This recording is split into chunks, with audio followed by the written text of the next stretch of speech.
여러분, 만약 내일 아침에 눈을 떴는데 우리가 쓰는 돈의 규칙이 완전히 바뀌어 있다면 기분이 어떨 것 같으세요?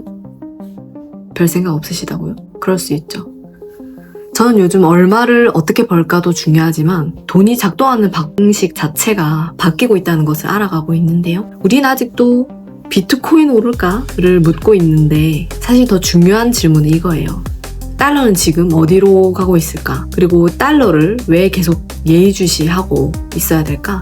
돈은 더 이상 은행 안에만 있지 않습니다. 오늘은 투자를 이야기하려는 게 아니라 우리가 앞으로 어떤 규칙 안에서 돈을 벌고 쓰고 지키게 될지 그 구조에 대한 작은 정보를 전달해드리며 제 생각도 함께 이야기해보려고 합니다. 화폐는 언제나 기술이 아니라 신뢰였습니다. 화폐는 원래 금과 은 같은 실물 자산인데 옛날에는 그만큼 귀했고 누구나 가질 수 있었고 누구나 가질 수 없었고 그래서 가치가 있었고 하지만 치명적인 단점, 문제가 있었는데요. 이게 진짜인지 가짜인지를 일반인 입장에서는 구분할 수가 없었던 거죠. 그래서 빼돌리기가 참 쉬웠다는 겁니다. 인도 정부의 통계에 따르면 인도 내에 도는 금 있잖아요. 금의 80%는 함량 미달이라고 해요. 그러니까 한마디로 80%는 가짜라는 거죠. 그러니까 전당포에 금을 맡기면 전당포 세공사가 조금씩 그 금을 빼돌린 거예요.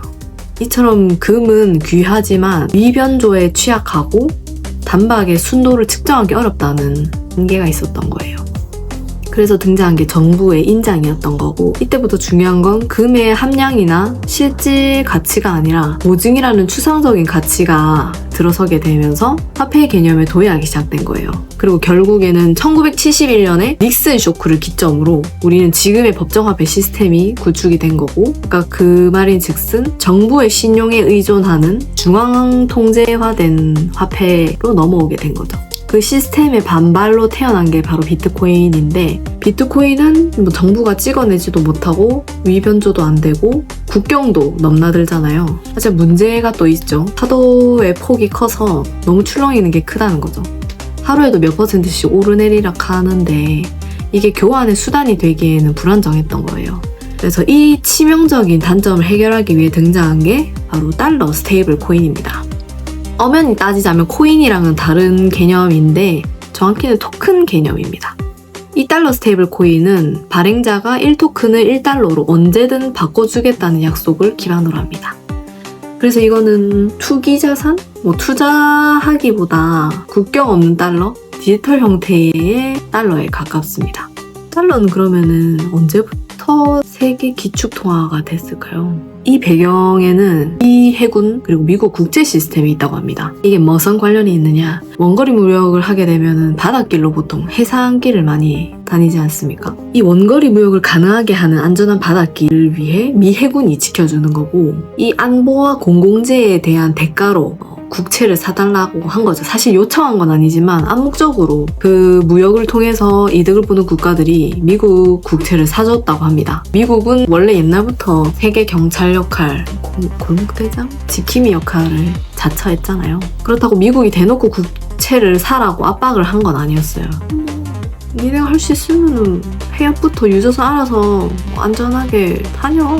우리가 안 지켜줘도 되지? 그러면? 이런 느낌으로 하면 이제 알아서 샀던 거죠. 무역 흑자를 바탕으로 한때는 미국 국채 1위 보유를 했었어요. 90년대에는. 근데 시진핑 집권 이후에 1대1로 등 자기 팔로를 개척하겠다며 국채 매입을 줄이기 시작했는데요. 그러면서 중국이랑 미국의 사이도 점점씩 틀어지게 되고 미국 경제가 삐걱거리기 시작하는 거예요. 이때 달러 스테이블 코인이 어찌 보면 해결해 준 거예요. 해결해 주겠다고 나선 건 아니지만 해결하게 된 겁니다. 테더가 미국 국채를 엄청나게 사들인 거예요. 그냥 냅두면 썩으니까 이자를 벌기 위해서 국채를 산 거죠. 그래서 2024년에는 테더가 보유한 미국 국채량이 독일 정부보다 많을 정도였다고 하면 말 다 했죠. 그래서 미국 입장에서는 원래 스테이블 코인 회사들을 압박했잖아요. 그런데 국채를 이렇게 많이 보유했었어? 하면서 더 이상 적이 아니라 국채를 사주는 우분이 된 거예요. 그럼 이 스테이블 코인은 대체 누가 왜 산 걸까요? 자, 잘 들어보세요. 재밌는 게 뭐냐면 2017년 중국 정부가 비트코인 거래소를 폐쇄를 했어요. 근데 중국인들도 웃기고 대단한 게 이런 마인드가 탑재돼 있다고 합니다. 정부에는 정책이 있고 우리에게는 대책이 있다. 그러면서 달러 스테이블 코인을 일종의 자금 회피 수단, 자금 도피 수단으로 이용을 한 거예요. 그러니까 이걸 왜 자금 도피용으로 이용했냐면 재정난을 겪는 중국의 성들이라면 뭐 스촨성, 후난성 무슨 성이 있잖아요. 우리로 따지면 강원도, 전라도, 경상도 무슨 각 도들인데 이 지방정부에서 부자들을 납치해가지고 벌금을 뜯는 이른바 원거리 낚시가 판을 치는 거예요. 이런 배경이 있다는 게 흥미롭지 않나요? 아이러니하게도 이 스테이블 코인을 키운 건 중국 자본이었던 거고 결국 미국은 또 국가가 아니라 개인에게도 달러 시스템을 파는 구조를 갖게 된 거예요. 달러의 패권을 더 다질 수 있게 된 기회다. 그러면서 우리나라 기업들도 이미 움직이고 있습니다. 최근 네이버가 두나무 지분을 인수를 했는데요. 두나무가 업비트 회사거든요. 이게 단순히 IT 기업 간 거래가 아니라 오태민 교수님이 이렇게 말씀하셨어요. 플랫폼이 화폐를 산 게 아니라 화폐가 플랫폼을 산 거다. 앞으로 세상은 돈이 먼저 움직이고 그 돈이 놀 수 있는 운동장이 중요해지는 구조가 될 거다. 그래서 이 이야기를 왜 지금 해야 될까요? 이 영상에서 제가 말하고 싶은 건 이걸 사라도 아니고 지금 투자해라도 아닙니다.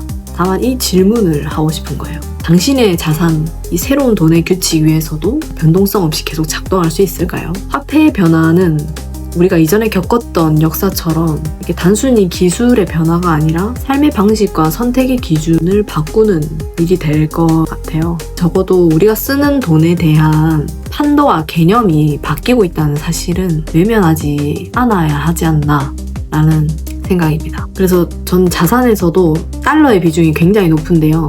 스테이블 코인을 직접 사지는 않았지만 이번 기회에 업비트 어플도 깔아보고 코인별로 시세가 오르락 내리락 하는 차트도 한번 보고 있고요. 코인에 직접 투자하진 않지만 주식 종목으로 간접 투자도 했고요. 저도 전문가가 아니라 전망이 어떻게 될 것이다는 예측하긴 어렵지만 예측하려고 하기보다 이 흐름을 공부하고 인지하는 거는 중요하다는 생각이 듭니다. 그래서 이 영상이 여러분께 정답을 주기보다는 생각의 계기가 되었으면 좋겠습니다. 돈을 어떻게 벌까, 얼만큼 벌까 보다도 돈이 어떤 규칙으로 움직이는지부터 생각해보며 2025년 마무리 그리고 26년을 맞이하면 어떨까 하는 마음으로 이 영상 마무리할게요. 감사합니다.